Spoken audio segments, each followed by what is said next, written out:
E aí, irmãos e irmãs que acompanham Batatinha Comics.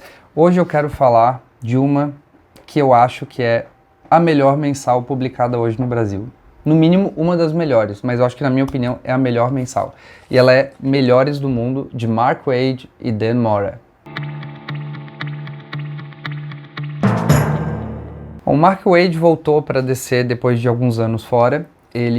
Para mim, ele é sinônimo de DC.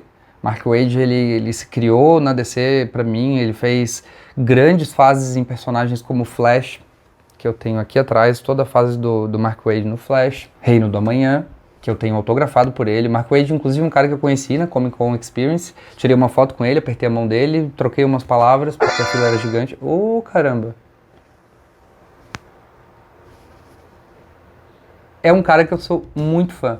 Inclusive material da Marvel eu também comprei dele, apesar de não ter lido ainda. Mas acredito que qualquer coisa meia boca do Mark Waid é melhor do que muita coisa boa de outros autores. É assim o que eu acho do Mark Waid. E aí ele voltou para DC e ele fez essa série aqui com o Dan Mora, que é um dos melhores desenhistas trabalhando hoje na Big Two ali, nas duas, né, DC e Marvel. Ele é simplesmente incrível. Eu adoro as capas dessa série. Elas são lançadas aqui no Brasil em capa cartão, uma mensalzinha assim de 50 páginas mais ou menos, com geralmente uma edição do Melhores do Mundo, do Mark Waid e do Dan Mora, e uma outra edição que é algum refúgio de histórias que a Panini não sabia onde colocar. Isso na teoria. Na prática é uma edição do Mark Waid, do Melhores do Mundo, e esse refúgio, entre aspas, de histórias, entregam histórias muito interessantes, histórias curtinhas que eu não leria de outra forma, né? Talvez num compilado delas, não sei, mas que eu entendo que elas estão aqui para fazer volume, para cobrar um pouco mais caro numa edição que teria só 24 páginas, 30 páginas por aí. Mas ainda assim eu acho que as histórias em sua maioria são boas. Tem umas que você praticamente pula, não dá para ler. Mas outras, principalmente envolvendo o Batman e o Robin, eu acho bem legais. Gosto muito da relação deles. Alfred, Batman e Robin é uma família que eu gosto muito. Mas enfim, essa série ela tá no volume 15 aqui no Brasil. Então a gente tem aqui, ó, volume 1, volume 2. As capas são simplesmente maravilhosas. Volume 3. Todas elas têm verniz localizado, capa cartão, lombadinha quadrada. Volume 4, com lanterna verde ali, ó.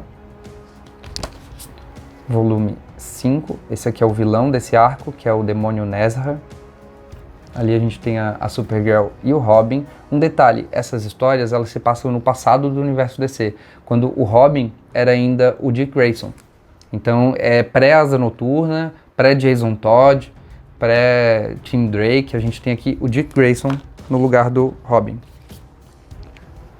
Aqui a gente tem o volume 6, que é uma aventura solo do Robin, bem legal.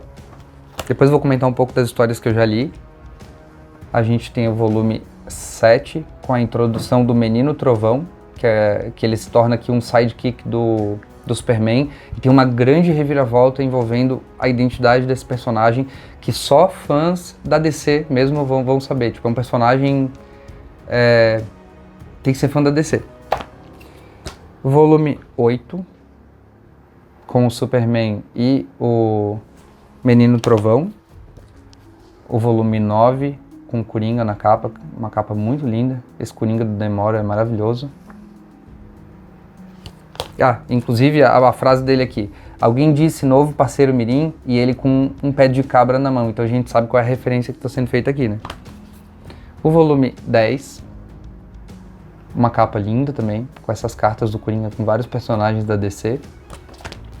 O volume 11, que é o que encerra esse arco aqui do Menino Trovão, nessa série. Putz,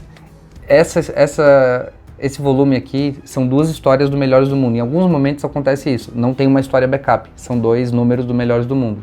Aqui é o número 11 e 12. Na edição 11 da série. Então é a primeira que acontece isso. E a segunda história, que é essa daqui, é muito divertida. Ela mostra um encontro, literalmente um encontro romântico, né, um date, entre o Dick Grayson e a Supergirl. Cara, baita história divertida de ler. Todo esse quadrinho aqui é um quadrinho muito gostoso de ler. Ele remete à Era de Ouro, à Era de Prata, principalmente à Era de Prata, a própria série Melhores do Mundo que tinha naquela época, né, do Batman e do Superman. São aventuras que, mesmo com um teor pesado, ou seja, às vezes o que acontece ali é algo, quase uma crise. A primeira fase ali, o primeiro arco, eles enfrentam o demônio Nezha, é difícil falar esse nome. E ele é um demônio, um vilão capaz de combater a Liga da Justiça. Toda a Liga da Justiça se envolve para enfrentar esse demônio. Então, não é algo bobinho. Porém, o tom das histórias e a arte do demônio e a colorização dessa HQ ajuda a gente a ser transportado para uma época em que os quadrinhos eram mais lúdicos, eram mais gostosos de se ler no sentido assim, pré-Watchmen, pré-Cavaleiro das Trevas. Vocês entendem do que eu tô falando, né? A partir daquele momento ali do Cavaleiro das Trevas, do Alan Moore, do Miracle Man, lá na Inglaterra, a gente tem uma ruptura nos quadrinhos em que sério é melhor, adulto é melhor, dark, sombrio, sinistro é melhor. E aí a gente perde essa coisa colorida, essa coisa brincalhona dos quadrinhos, que é justamente o que o Mark Waid e o Demora trazem aqui. Olha só essa capa.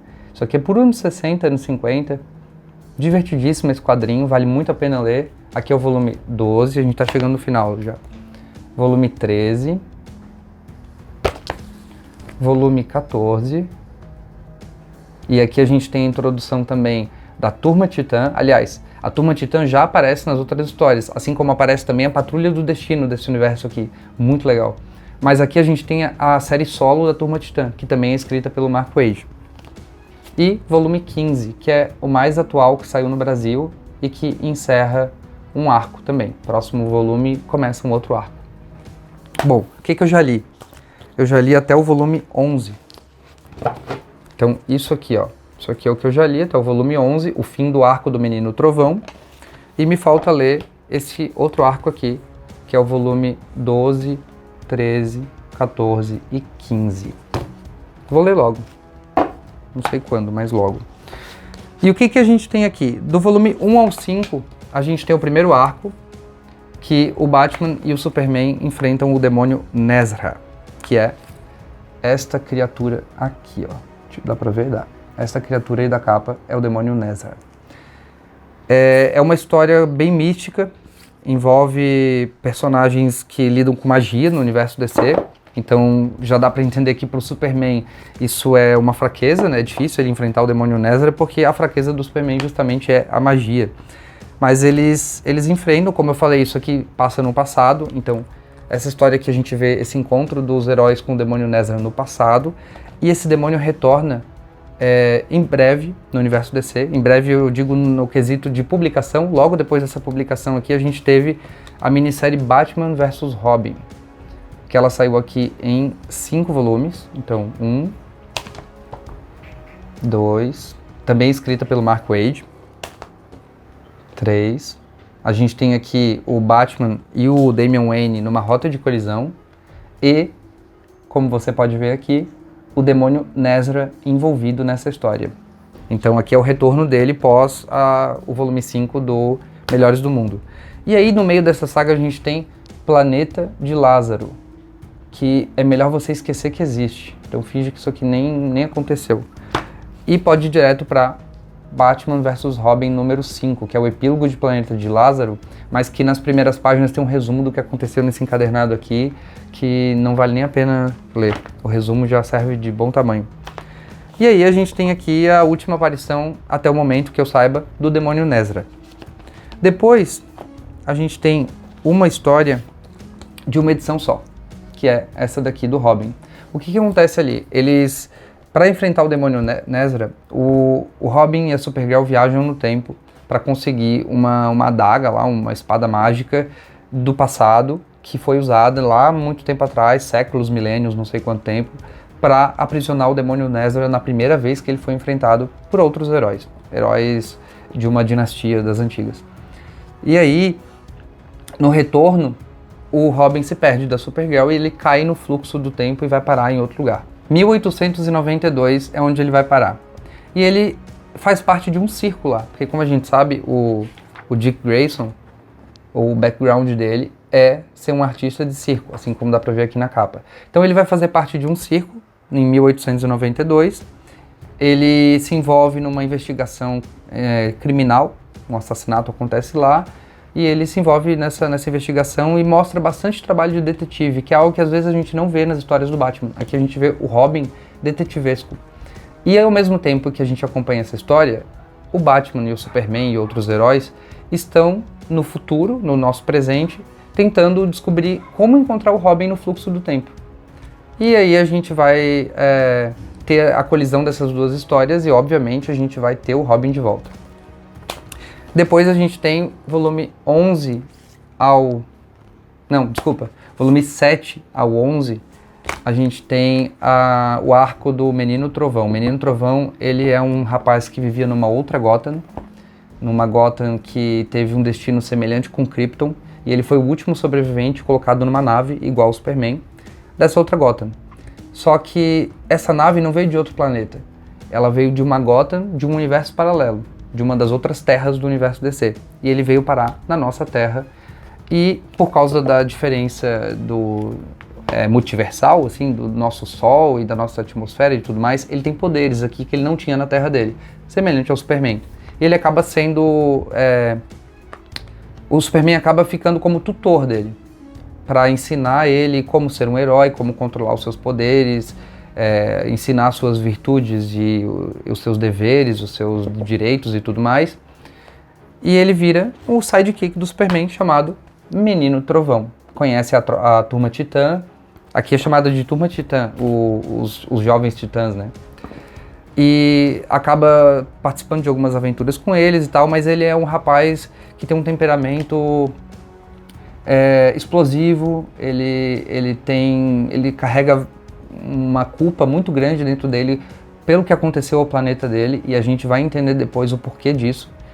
No caso dele, ele tem uma participação muito maior na destruição do planeta ou do universo dele do que o Superman teve com Krypton, por exemplo, já que ele era um bebê, ou a Supergirl, já que ela era uma adolescente, também não teve nada a ver com a explosão de Krypton.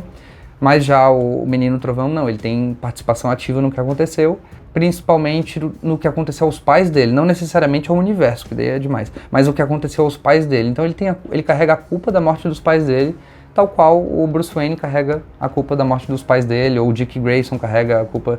Enfim, todo super-herói é órfão, né? Bom, e nas últimas páginas... claro, nessa história toda acaba se envolvendo o Coringa. O Coringa tem uma trama que envolve um outro vilão que eu nunca tinha ouvido falar, não conhecia, que chama o Chave. Até gostaria de mostrar o Chave aqui, que eu acho o design dele interessante.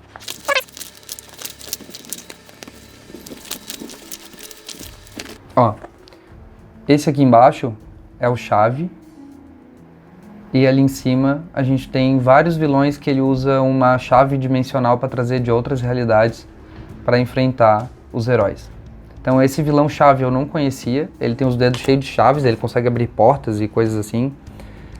E junto com o Coringa, é ele que causa toda a trama que acontece aqui. Ele quer o Menino Trovão justamente pelos poderes multiversais dele. Quando ele descobre que o Menino Trovão veio de outra realidade, ele vê que aquele garoto pode ser a chave para abrir o multiverso.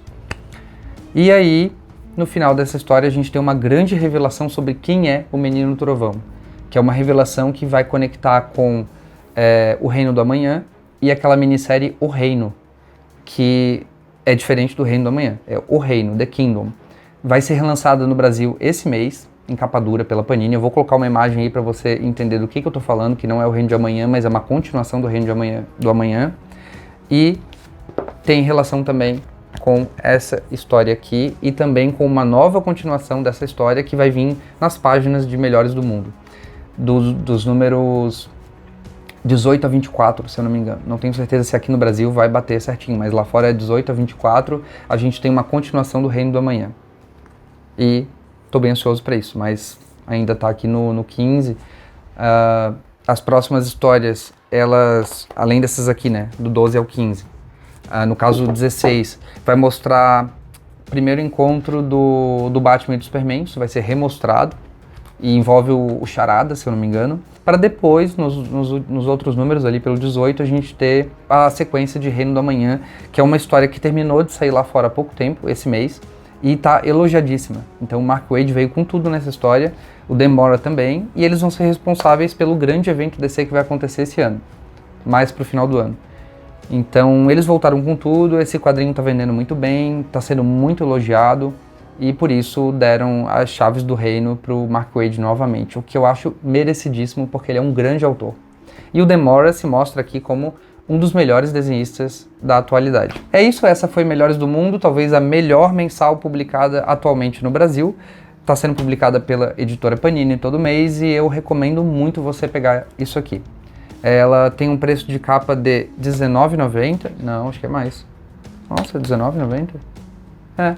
Ela tem um preço de capa de R$19,90. Se você pegar aquelas promoções no site da Panini lá de 30%, desconto progressivo e o que mais, você vai conseguir aí por uns R$15. Vale a pena. Valeu por me acompanhar até aqui. Não deixe de curtir, mandar para quem você acha que vai gostar do vídeo, se inscrever para poder acompanhar os próximos vídeos aí e valeu!